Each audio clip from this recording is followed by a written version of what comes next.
Os destaques da semana entre os julgamentos do plenário do Supremo Tribunal Federal você confere aqui na TV Justiça. É o Plenárias desta semana que está começando agora.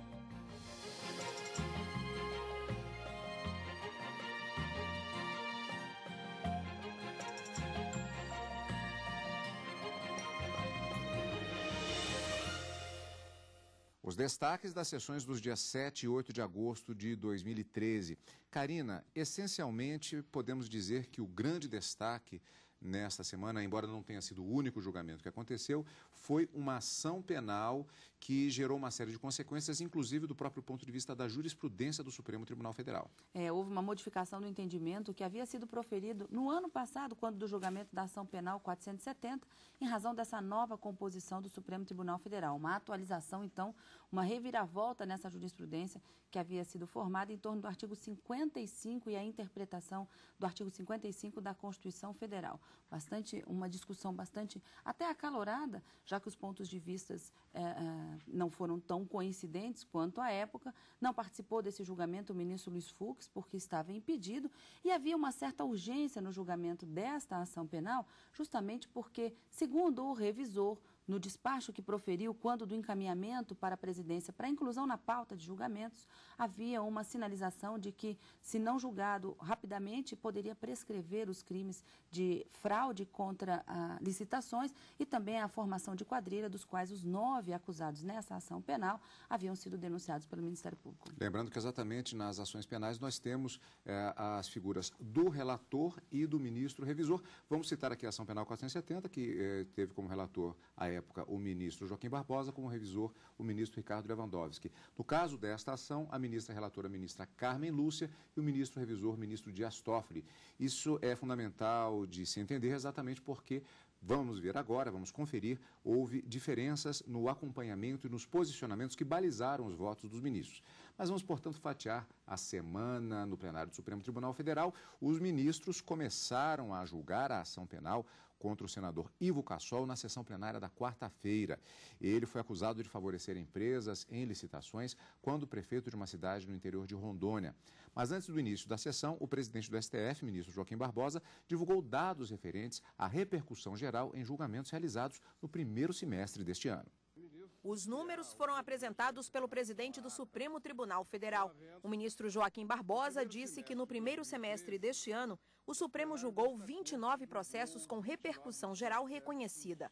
Esse instrumento é aceito nos recursos de grande importância jurídica, social e econômica.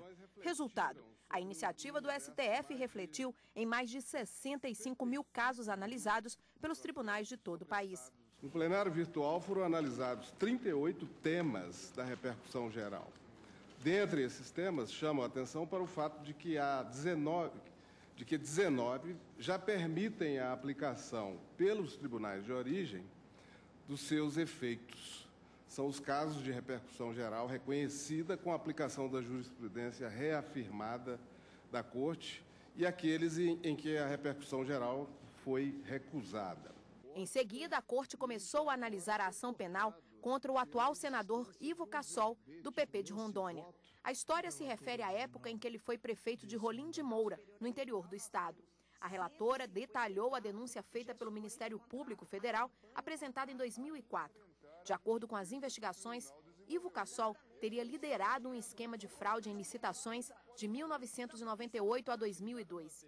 8 empresas teriam sido escolhidas em quase todos os processos licitatórios para realizar obras de aproximadamente 8 milhões de reais. Exames periciais realizados nos processos licitatórios, nos quais figuram sempre algumas das empresas referidas em regime de alternância, atestam que em todos eles o processo foi viciado, havendo promiscuidade entre as informações apresentadas pela Prefeitura e as fornecidas pelas empresas licitantes, o que se revela pelas inúmeras coincidências existentes entre esses documentos. A denúncia aponta ainda que Ivo Cassol tinha ligação com as empresas e parentesco com os sócios e que houve fraude também quanto ao tipo de licitação.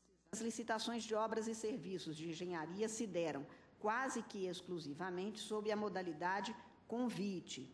O expediente utilizado para tanto era o fracionamento do objeto da licitação em parcelas distintas, de modo a que o valor, uma vez fracionado, permitisse o convite. O Ministério Público Federal reforçou que tudo está provado em estatísticas. A denúncia é bastante detalhada quanto à fechada relação entre as empresas envolvidas. O bloco do Ivocaçol ganhava quase tudo. Percentuais altíssimos nas disputas de licitação. Ao se pronunciar no plenário, a defesa negou que o então prefeito tenha agido contra a lei. Afirmou que a denúncia não tem fundamento e é baseada apenas em especulações. E questionou a legitimidade do Ministério Público de investigar. Seria estranho que o Ministério Público Polícia fosse atribuída a função de exercer o controle externo desta própria polícia. O advogado colocou também em dúvida a perícia realizada. O promotor responsável, inimigo, fidagal, mineral, mortal, orgânico, em relação ao réu Ivocaçol, conduziu as investigações de maneira parcial. Obteve perícias realizadas por um perito que é seu compadre. Mais do que isso, pressionou e constrangeu testemunhas. Isto foi na primeira parte da sessão plenária da quarta-feira. O julgamento ele se estendeu, na verdade, inclusive até a quinta-feira. Mas vamos fatiar, portanto, a partir do próprio número do processo. Trata-se aqui da ação penal 565, como já disse o grande destaque da semana. Relatora ministra Carmen Lúcia. Ministério Público Federal versus Ivo Narciso Cassol e outros.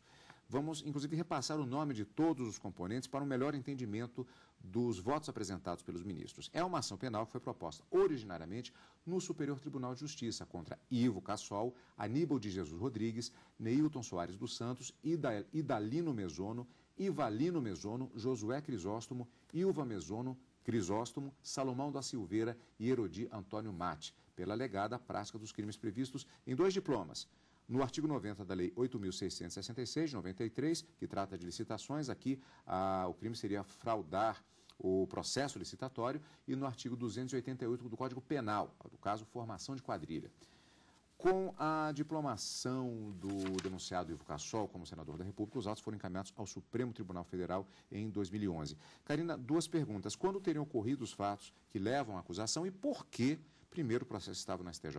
A denúncia foi proposta no STJ porque, à época, Ivo Cassol não era mais prefeito de Rolim de Moura, no estado de Rondônia, mas sim governador do estado.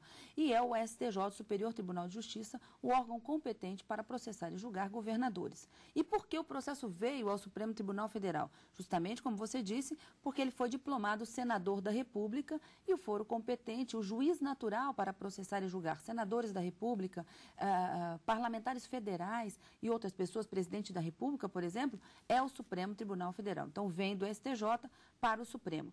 Todos os fatos se deram, de acordo com a denúncia, quando Ivo Cassol era prefeito, como eu disse, do município de Rolim de Moura, em Rondônia, no período de 1998 até 2002. E a acusação baseava-se no fato de que a fraude à licitação que teria ocorrido é de que alguns contratos para que obras fossem realizadas no município deveriam ser tratadas numa modalidade de licitação e foi feita numa outra, que é um pouco menos formal ou mais informal no modelo convite, e que com isso teria beneficiado pessoas bastante próximas do prefeito, o que teria ocorrido, portanto, numa situação de fraude. Os contratos, o valor que deveriam ser feita a contratação para a realização da obra eram de valores superiores que não autorizariam a carta convite como processo escolhido na licitação, mas houve o fracionamento desse valor, possibilitando, portanto, a carta convite, e aí a denúncia por fraude à licitação com base na Lei 8.666, que trata justamente da Lei das Licitações. Como veremos, a relatora acatou em parte os argumentos da acusação e parcialmente também os da defesa. Primeiro, a questão das acusações contra os empresários envolvidos na licitação. Os formulários eram os mesmos, idênticos, eles dizem, até com os mesmos erros gramaticais. Ocorre que o município de Rolim de Moura, como foi alertado pelo doutor Marcelo, também a expressa está aprovado nos autos. Era o município, porque ele escolheu o convite, que entregava um disquete para que eles copiassem aqueles formulários, preenchessem e devolvessem. Não há outra prova do conluio. Aliás, não há prova deste conluio.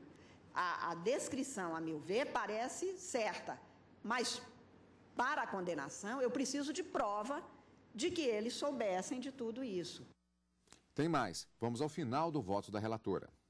Quanto ao crime do artigo 288 do Código Penal, crime de quadrilha ou bando, como eu não encontrei prova suficiente a me convencer do juízo de condenação desses 5, ficaram os 3 que são o prefeito, o presidente e o vice-presidente da comissão de licitação.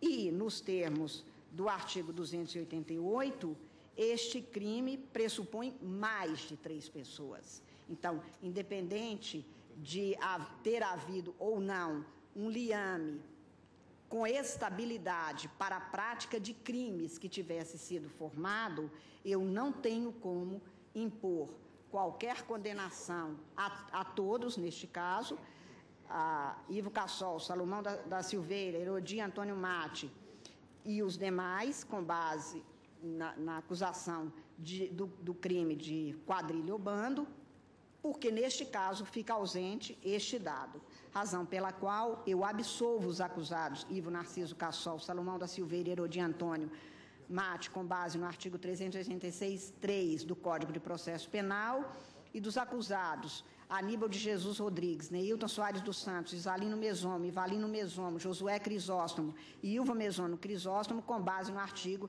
386, inciso 7 do Código de Processo Penal.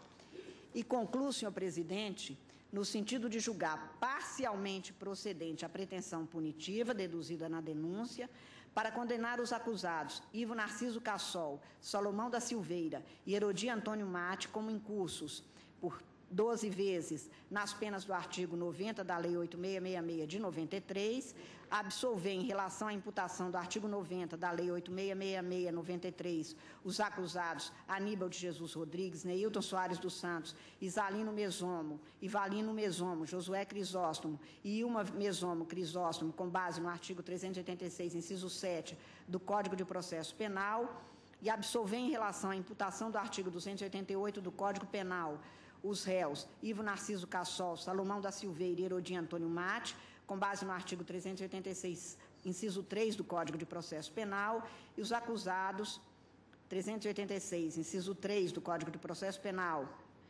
e os acusados Aníbal de Jesus Rodrigues, Neilton Soares dos Santos, Isalino Mesomo, Ivalino Mesomo, Josué Crisóstomo e Ilva Mesomo Crisóstomo, com base no artigo 386, inciso 7 do Código de Processo Penal. É como voto, senhor presidente. Foi, portanto, o voto da ministra relatora na sessão da quarta-feira. O julgamento continuou na sessão do dia seguinte, quinta-feira, dia 8 de agosto. Vamos ver como foi na reportagem de Adilson Mastelari. A Corte deu sequência ao julgamento da ação penal contra o atual senador Ivo Cassol de Rondônia pela denúncia do Ministério Público Federal de suposta prática de fraude em licitações públicas no período em que foi prefeito do município de Rolim de Moura, interior do estado, e ainda formação de quadrilha.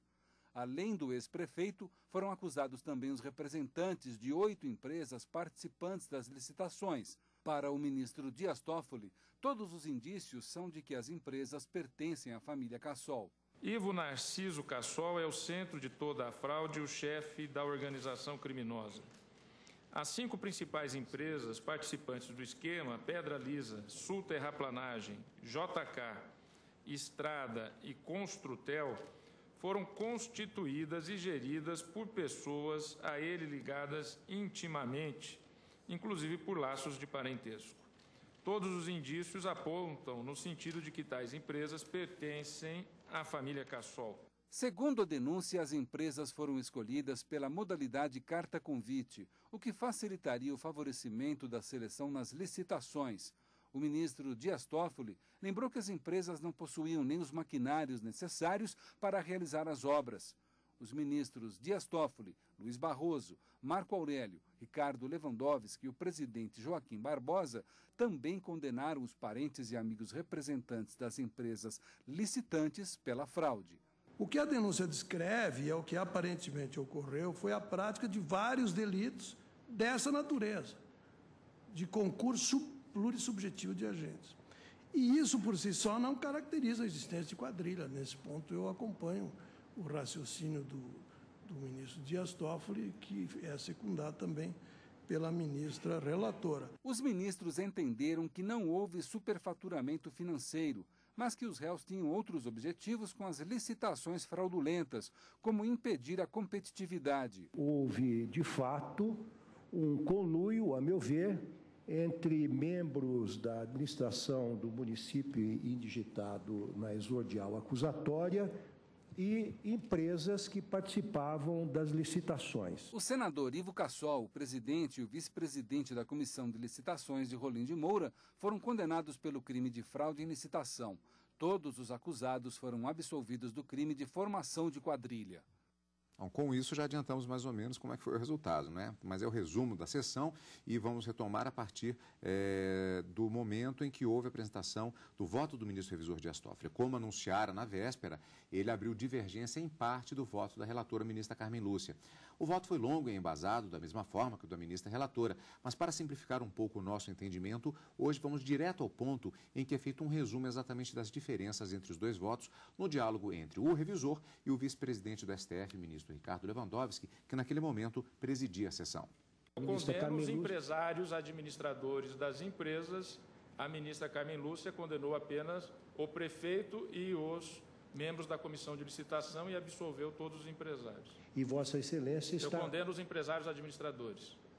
Os empresários e também os demais e todos Sim. os membros da administração pública. Enquanto há uma coincidência, embora com fundamentos diversos, do que tange ao crime de quadrilha.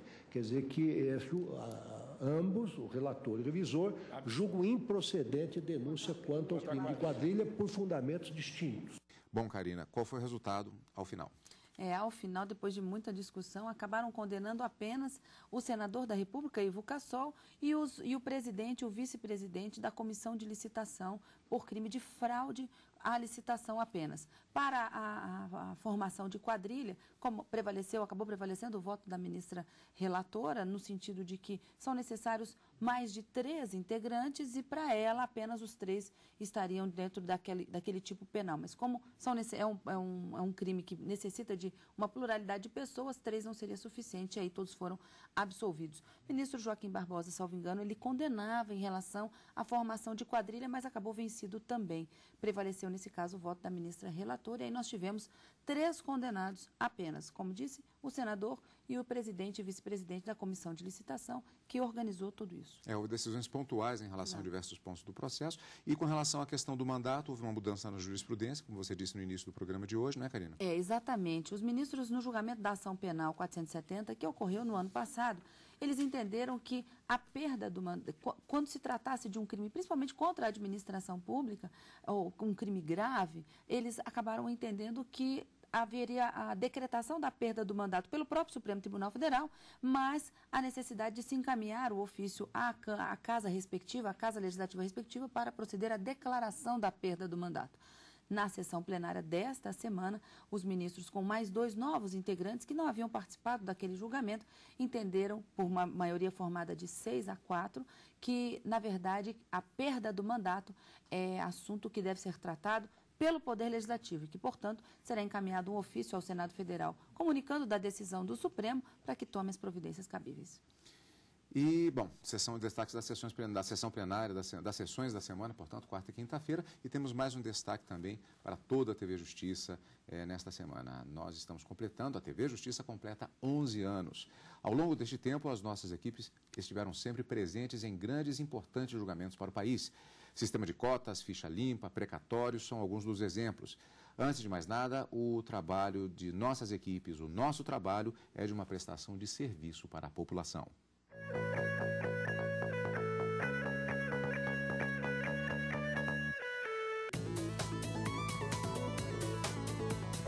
Mostrar ao vivo, sem cortes, as decisões do Supremo Tribunal Federal foi uma inovação. Nunca isso foi visto antes no Judiciário. A primeira sessão transmitida foi no dia 8 de agosto de 2002. Nesta edição histórica, a primeira do Justiça em Ação. Foi o julgamento de um conflito de competência entre os Ministérios Públicos de Minas Gerais e do Paraná. O relator do caso foi o ministro Sidney Sanches. A partir daí, as transmissões ganharam espaço certo na programação da TV Justiça. E desde então, há 11 anos, as pessoas não precisam mais estar aqui no plenário De casa, do trabalho, passou a fazer parte da rotina, acompanhar os votos, os entendimentos, inclusive naqueles processos que tiveram repercussão no país e no mundo. Março de 2009. Foi possível conferir as opiniões dos ministros do Supremo Tribunal Federal sobre a posse da reserva indígena Raposa Serra do Sol. Por 10 votos a 1, eles mantiveram a demarcação contínua da reserva em Roraima. A área de quase 2 milhões de hectares, correspondente a 7,7% do estado, era disputada por índios e não índios. A ação julgada questionava a homologação da demarcação em 2005. Com a decisão do STF, 194 comunidades indígenas, cerca de 18 mil índios, garantiram o direito de permanecer no local.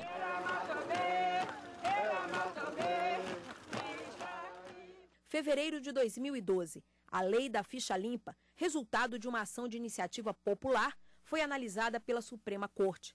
A legislação impede que políticos condenados por um órgão colegiado se candidatem durante um período de 8 anos. Mas a norma foi questionada no Supremo. O STF considerou que a lei não viola a Constituição Federal.